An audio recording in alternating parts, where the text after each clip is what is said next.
Hello to our family, friends, and faith followers. I'm so excited to be doing this second video with you all with a different tone. After I did my first video, my intention was to do a video every day. And after the first video, the rest of that day, I had the worst headache ever. And I literally felt like someone was sitting on my chest.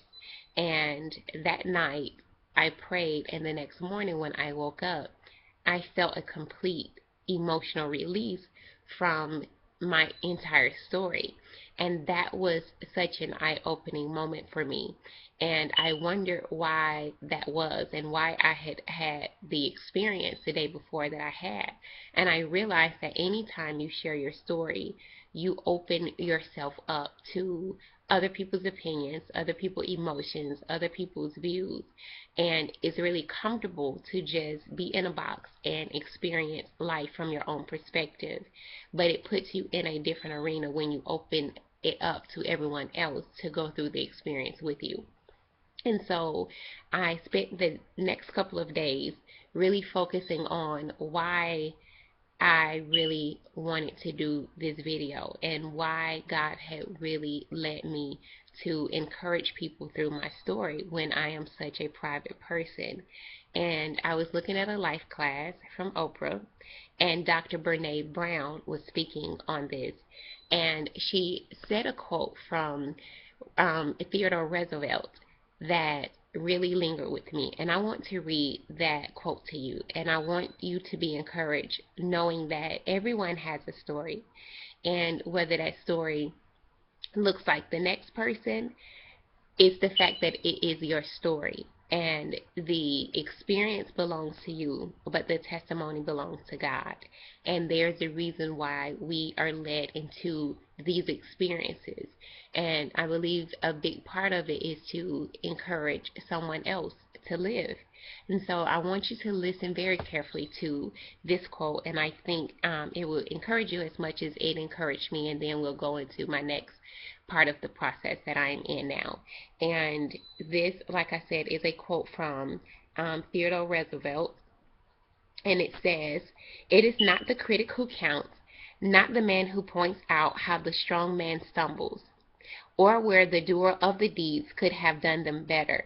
The credit belongs to the man who is actually in the arena, whose face is marred by dust and sweat and blood, who strives valiantly, who errs, who comes short again and again because there is no effort without error and shortcoming, but who does actually strive to the deeds, who knows great enthusiasms, the great devotions, who spends himself in a worthy cause, who's at the best knows in the end the triumph of high achievement, and who at the worst, if he fails, at least fails while daring greatly, so that his place shall never be with those cold and timid souls who neither know victory or defeat."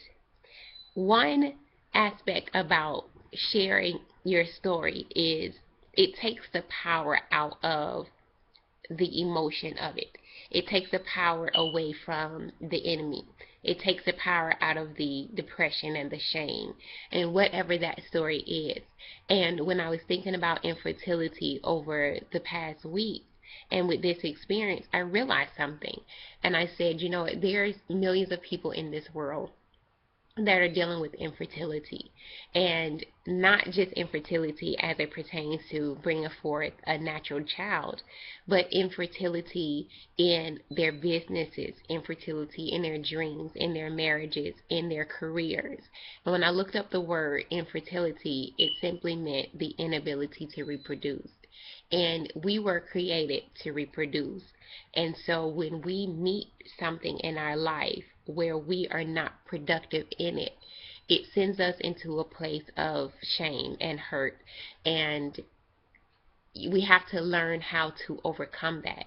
And there's one particular scripture that always encourages me. And it says that we overcome by the blood of the Lamb and by the word of our testimony. And that lets us know that our story has power that helps us to overcome. And so regardless of whether you are infertile in the ability to bring forth a child or infertile in the ability to bring forth in your business, the story is the same.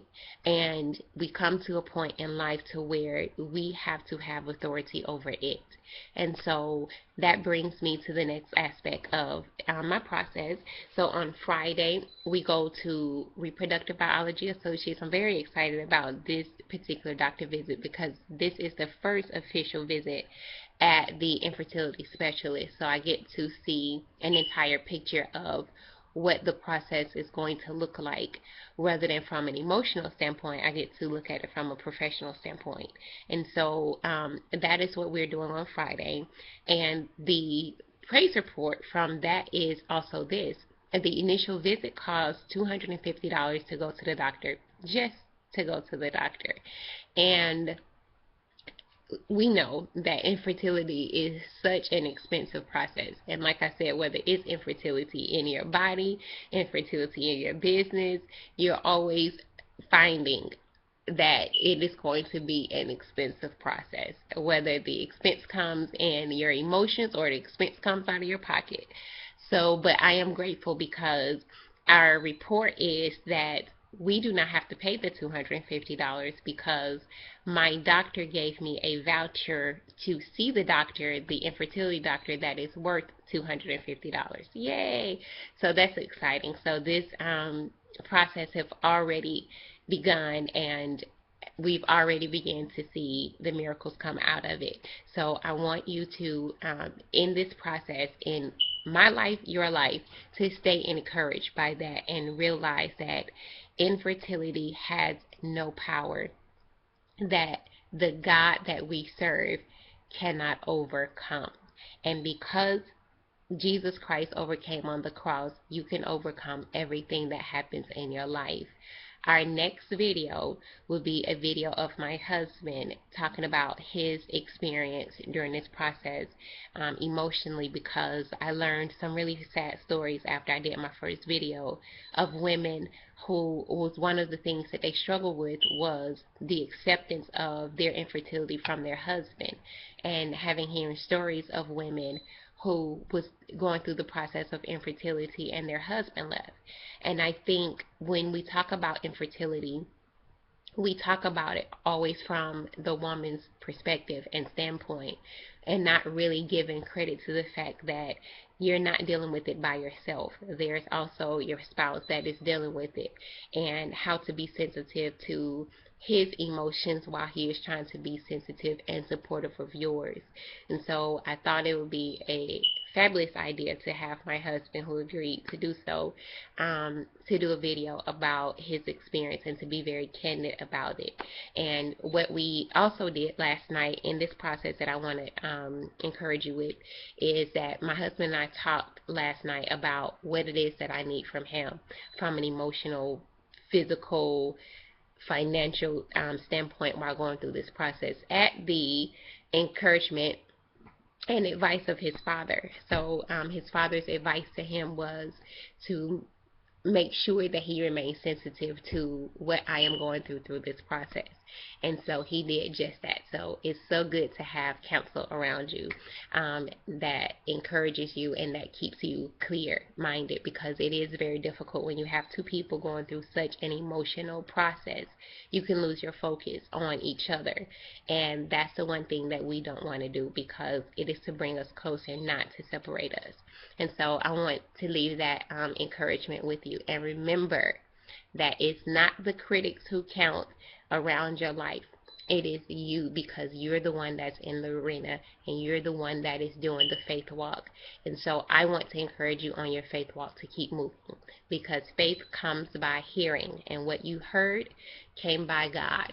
And God is not a man that he shall lie. And so you remember that. And thank you for praying with us on this journey and all of the encouragement that we have received thus far. It is the thing that keeps us walking on water. Talk to you soon.